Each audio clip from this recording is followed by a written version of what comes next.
Part 1. Do you often make small talk with strangers? Yes, I do quite often, especially in public places like parks, on buses, or while waiting in a queue. Making small talk helps break the silence and makes the environment feel more comfortable and friendly. What kind of topics do people usually talk about when making small talk? People usually choose light and neutral topics such as the weather, recent events, local news, or something happening nearby. These topics are safe and don't require deep opinions, so they work well for brief conversations. Do you enjoy small talk, or do you find it uncomfortable?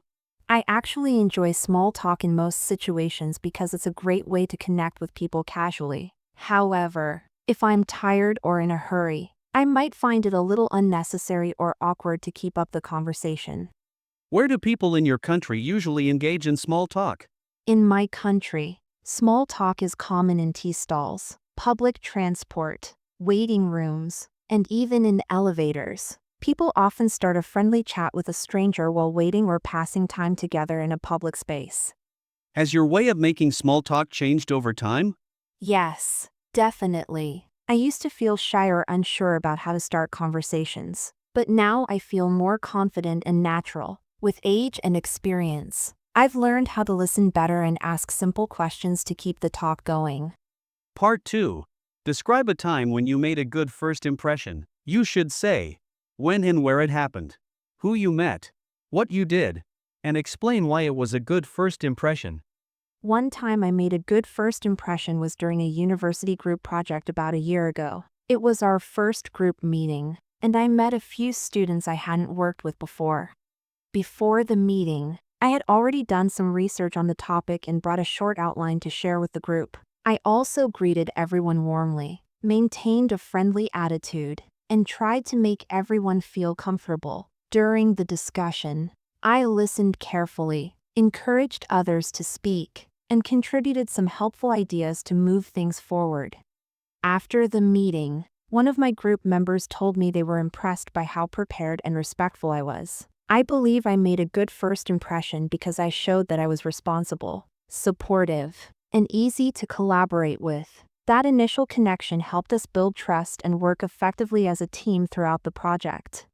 This experience taught me that small gestures, like being well prepared and kind, can go a long way when meeting new people, whether it's in academic settings or in real life. Part 3. How important are first impressions in social situations? First impressions are very important because people form opinions quickly when meeting someone new. The way a person talks, dresses, or behaves during that first interaction can strongly influence how others view them. It's often difficult to change that impression later. Do you think first impressions are always accurate? Not necessarily. While they can sometimes give a general idea, first impressions can also be misleading. Some people are nervous or shy when they first meet others, so they may not act naturally. That's why it's important to give people more time to show their true personality. What can people do to make a good first impression? People can make a good first impression by being polite, confident, and respectful, dressing appropriately, making eye contact, and listening actively also help a lot. A warm smile and a friendly tone can instantly make others feel comfortable and welcomed. Are first impressions more important in job interviews or in friendships?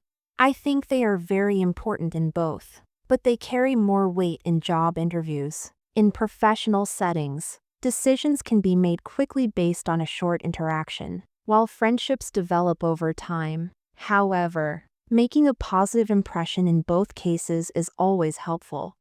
Can someone change a bad first impression later on? Yes, absolutely. It may take some time, but people can change a bad first impression through consistent positive behavior. If someone is honest, kind, and shows genuine improvement, others will eventually start to see them in a better light. Why do some people struggle with making good first impressions? Some people struggle due to shyness, nervousness, or a lack of social experience. They might feel anxious or unsure about how to behave, especially in unfamiliar situations. With practice and self-awareness, though, anyone can improve their first impression skills.